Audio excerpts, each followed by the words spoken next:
Olá, meu nome é Maria Eduarda. Eu venho citar alguns dados sobre a síndrome de Tourette e trazer uma informação a respeito da síndrome e a legislação brasileira.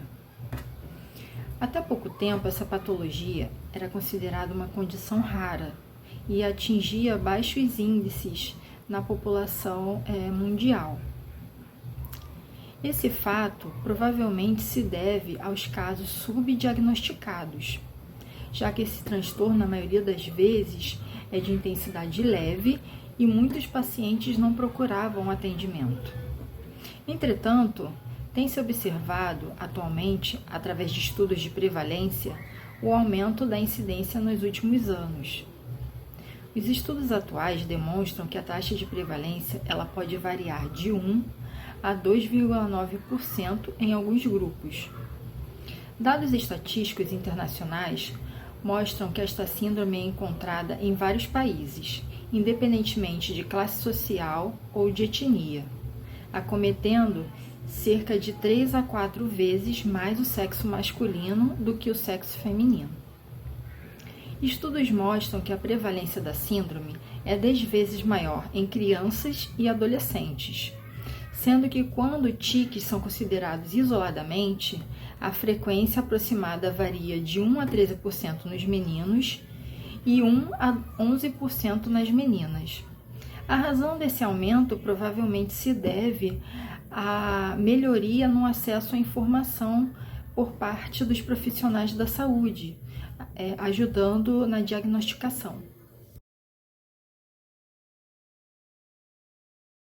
A Organização Mundial da Saúde publica uma tabela que é a Classificação Internacional de Doenças, CID.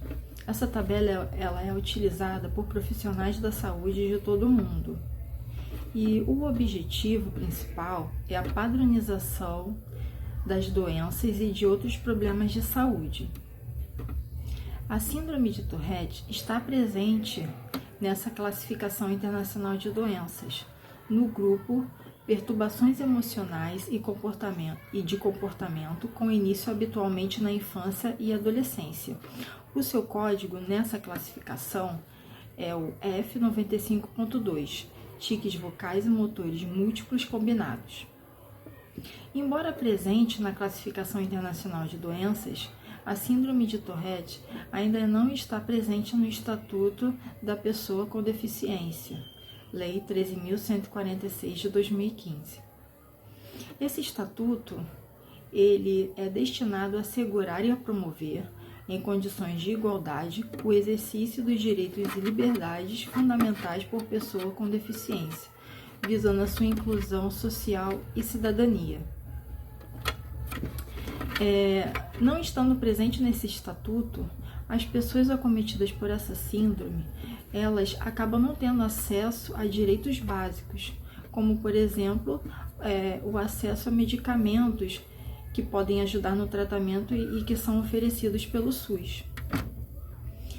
Um exemplo, se ela estivesse presente nesse estatuto, seria o acesso ao medicamento chamado aripiprazol. Ele está disponível no SUS, mas para pacientes que têm esquizofrenia e transtorno bipolar. Porém, essa situação vem mudando. Recentemente, houve a proposição de um projeto de lei de número 206 de 2021, de autoria do deputado Franco Cartafina, do PP de Minas, que determina que as pessoas com a síndrome de Tourette sejam consideradas pessoas com deficiência. Atualmente, a proposta tramita em caráter conclusivo na Câmara dos Deputados. O que seria esse caráter conclusivo? É um rito de tramitação pelo qual o projeto é votado apenas pelas comissões designadas para analisá-lo, dispensada a deliberação do plenário. Foi designado que esse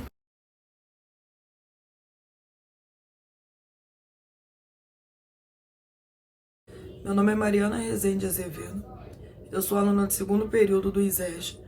Esse vídeo é para a aula de psicologia da professora Luciana Campos. sobre a síndrome de Tourette. A minha parte é síndrome de Tourette e a sociedade, e eu quero falar mais sobre a falta de informação, que a síndrome não é muito falada na sociedade, não é exposta, e há muitos brasileiros com a síndrome passando por sufocos, passando por preconceito, onde a síndrome é baseada em tiques, nos toques, no impulso, e aí é levado como baixaria, é levado como se não houvesse tratamento pelas pessoas por conta da falta de informação. Cabe a nós, futuros pedagogos, professores, as pessoas da área da saúde, passar a informação do que é a síndrome de Tourette e ensinar para as crianças que existem as diferenças e o respeito ao próximo, pois aquela pessoa que tem a síndrome, ela não tem controle do que ela está sentindo. É o impulso que acontece, né?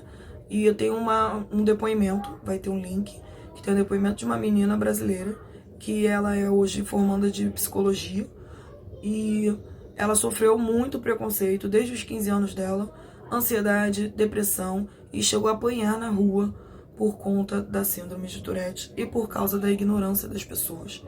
Então, seria legal se tivesse mais informativos, mais exposto sobre a doença, para poder ter menos preconceito.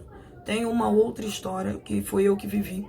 Eu trabalhei alguns anos atrás, uns 10 anos atrás, no Correios. E tinha um dos carteiros que era um motorista. Na época eu não sabia o que era, não entendia. E ele dirigindo, ele fazia uns gestos com o ombro, piscava e a cabeça também. Quando eu vi aquele movimento, foi meio assustador, porque ele estava dirigindo e ao mesmo tempo o que está acontecendo. Depois nós rimos e ele não se expôs falando da doença.